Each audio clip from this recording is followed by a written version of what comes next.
In the newspaper, amidst the stories, sometimes there's advertisements. And the advertisements are worded to look like news stories. So you have to put a little thing around there, and it says, right on the ad, it says, this is a paid advertisement, so you know. The FCC requires that television broadcasters let us know when ads are happening.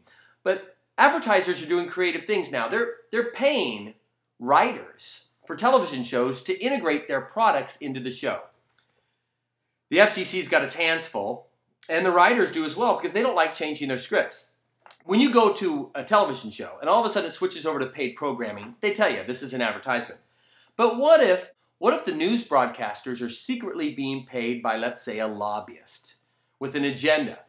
Shouldn't they have to tell us? So when you go into the show called The Situation Room with its host, Wolf Blitzer, should it say before the show starts, The Situation Room is a paid advertisement, paid for by particular lobbies? They've got a Republican strategist on one side, a Democratic strategist on the other side, and they're going to work it out. Every time an issue comes up, it's supposed to be like this point-counterpoint. No spin zone. You end up getting the truth because you have people on both sides of the issue.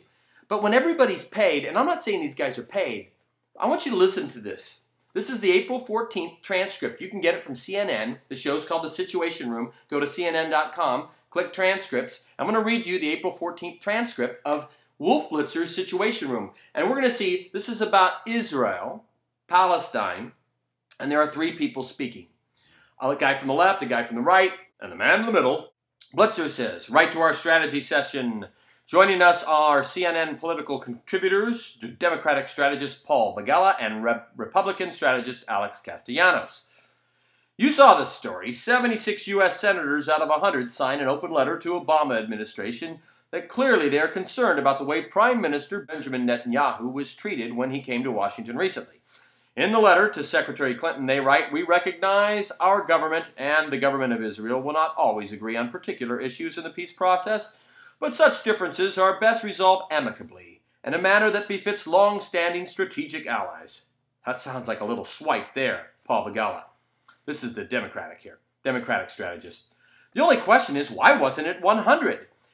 It's one of the few things Republicans and Democrats agree on in our politics, is America is pro-Israel. Strong position among Democrats and Republicans. If Hillary Clinton and Joe Biden were still in the Senate, I dare say they would have signed that letter, Blitzer. And Barack Obama too. Begala, I bet he would have too. Biden, Hillary, and Obama, all, I think, nearly 100% pro-Israel records in the Senate.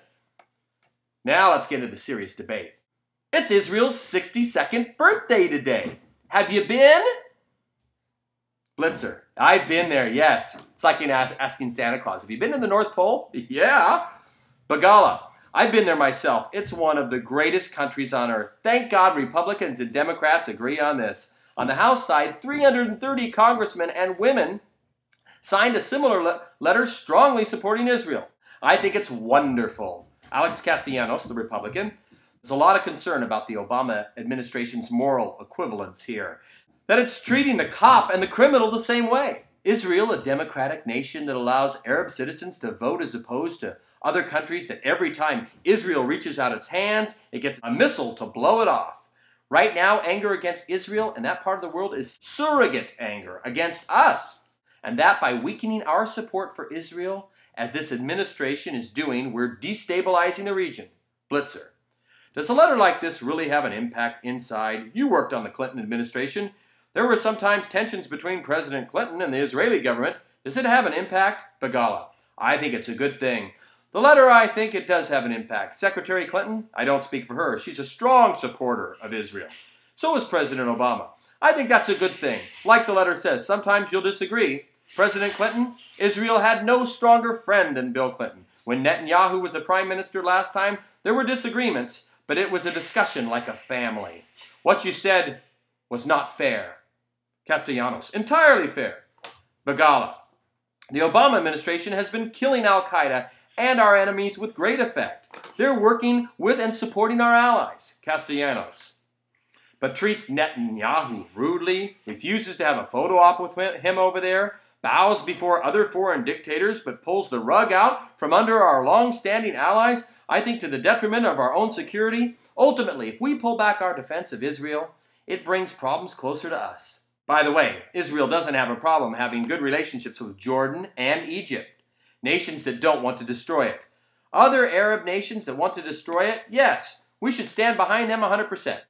Begala, there is no country on earth more committed to peace than Israel, and no country more threatened than Israel. I love that country. I've been there and strongly support it. It's not fair to say the Obama administration has pulled back support. That's not true. We support them politically, militarily. We support them diplomatically. Why? Because it's good for America. It's not a charity case. Blitzer. This is one issue where there is bipartisanship in the House and the Senate when it comes to support for Israel. Castellanos. Unfortunately, there's bipartisanship in the White House, but it's for the Palestinians, treating them as if they're morally equivalent. That's a mistake. So was this a news bit? Or was this a three-man ad campaign? Are these guys being paid? If these guys are all three being paid, this is a paid advertisement. Turn the channel. Thanks. Play